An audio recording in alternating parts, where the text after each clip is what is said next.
Hey guys, Danger Mutant here, and something feels off, like constitution altering, level off. Today's markets barely moved. Dead cat keeps bouncing lower, just like I told you it would, but forget that for a sec, because what's going on behind that market silence is louder than hell. EO 14215, never heard of it? Exactly. They slipped it in so smooth, most of the media didn't blink. You know when you feel like you are being distracted by something because they don't want you paying attention to something else. This is the something else. Lastly, we have another executive order that President Trump signed relating to independent agencies.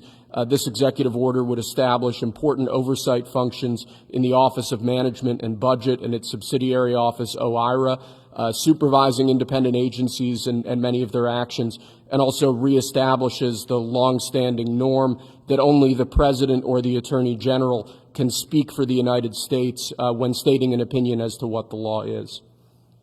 Signed by Trump, quietly. This executive order is titled, Efficient Use of Agency Enforcement Resources. Sounds lame. Governmental. Efficiency. Yawn, right? But here's the reality. It reassigns power in a way we've never seen before. This order gives the Attorney General and executive agencies more control over deciding which laws get enforced and which ones don't. Let me repeat that. The executive branch now picks and chooses what laws to follow. That's not checks and balances, that's not democracy, that's monarchy with a nice coat of paint. The president decides what the law is. And here's the part no one's talking about. Agencies are already using this logic.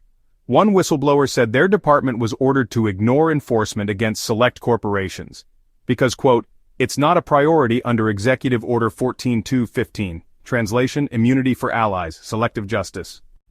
Stack that on top of the chatter about deporting U.S. citizens. Yes, Americans. If the administration labels them wrongly, this order opens the door to claim non-priority on their protections too. This is not just another headline, this is a quiet restructuring of power, and no one is ringing the alarm loud enough. We've always been told Congress makes the laws, the courts interpret them, the president enforces them, but EO 14215, it lets the president and AG say, that law? Meh, not today. This is the blueprint of a soft coup, no tanks, no gunfire, just pens, silence, and plausible deniability. Ask yourself, if they can ignore laws they don't like, how far off are we from ignoring elections they don't like? Stay aware. Stay loud. Because if this is what they're doing in public, what's next behind the curtain? If this video opened your eyes to something new, share it. We have to talk about what's being done to our system, before there's no system left to talk about.